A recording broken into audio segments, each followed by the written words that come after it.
அப்பாவை தான் பிடிக்கும். கரெக்டா கைத்துட்டுங்க, கரெக்டா கைத்துட்டீங்க. எல்லா பெண் குழந்தைங்களும் அப்பாவை தான் பிடிக்கும். ஏன் தெரியுமா?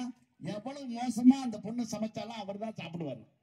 நல்லா இருக்கிறாங்க, சூப்பரா இருந்தாங்க, வெரி குட் இருந்தாங்க. அப்பா பொண்ணு ஒரு குறை சொல்ல மாட்டார். ஆனா அதே வீட்டுல தம்பி அவன் சாப்பிட மாட்டான். நேரம் வருவான், அம்மா யாருமா சமைச்சது? உங்க அக்கா தாண்டா. சனியனை போற இடத்துல உசுர வாங்க, காசு கொடுமா, நான் வெளியே போய் சாப்பிட்டேன். இது மாதிரி நான் பசங்க கிண்டு வச்சிருக்காம அவன் சொல்லுவானா இல்லையா? உலகத்திலேயே எல்லா பசங்களுக்கும் யாரு பிடிக்கும்? அம்மாவை தான் பிடிக்கும். நல்லா கேட்டுருங்க ஆண்கள்லாம், உண்மையாவே அம்மாவை தாங்க பிடிக்கும். அதுவும் 16 வயசு சாப்பிட்டா நேரம் வருவான். இவர் எப்படிமா நீ கல்யாணம் பண்ணிட்ட? மகான சும்மா இருக்கேம்மா, எப்படி உனக்கு இந்த சாய்ஸ்? எப்ப பார்த்தாலும் வெள்ளூர் ஒண்ணுறாரு. அதுவும் 18 வயசு ஆகட்டும்.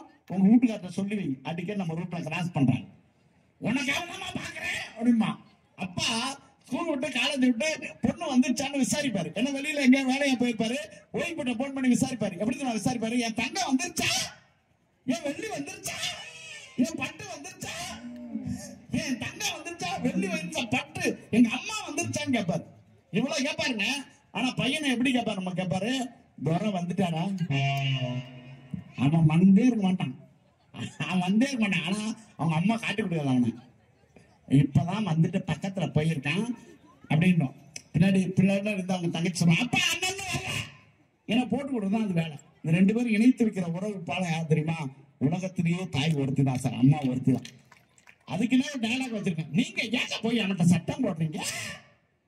அதான் ஜோசியக்காரர் சொல்லியிருக்காருல, அவனுக்கு நேரம் சரியில்லை, கரகம் சரியில்லை, ஆடி போய் ஆவணி வந்தா அவனும் டாப்ல வந்துருவான். அதுல ஒரே விஷயம் சொல்லுவா, உண்மையை சொல்லவா? ஒரு வீட்டுல ஒரு 20 லெட்டர் செய்யறாங்கன்னு வச்சுங்க, என் பொண்டாட்டி கூட ஒரு வீட்டுல 20 லெட்டர் செய்யறாங்கன்னு வச்சுங்களேன். அதுல ஒரு 3 லெட்டர் எடுத்து அந்த அம்மா பத்திரமா வச்சிருக்கான். அம்மா இந்த சின்ன பையன் வருவான், அந்த அம்மா லெட்டருக்கு அப்படின்னு கேட்பான். ஏன்னா நீ அப்பா சாப்பிடலையா? இல்ல அப்பா சாப்பிட்டேன் அப்படின்னா இப்ப வேணும்னு அர்த்தம். ஆனா தனக்குன்னு வைத்திருக்கிற அந்த லெட்டர் கூட அந்த பையன் எடுத்து கொடுத்து அவனை சாப்பிட வைத்து அடகு பார்க்கிற ஒரே உயிரினம் தாயை தவிர உலகத்துல யாருமே கிடையாது. தானே?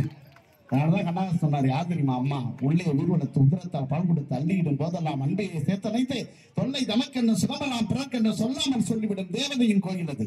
பண்பு தெரியாத மிருகம் பிறந்தாலும் பால் தரும் கருணை அது. பசித்த முகம் பார்த்து பதவும் உழை பார்த்து பழம் தரும் சோலை அது.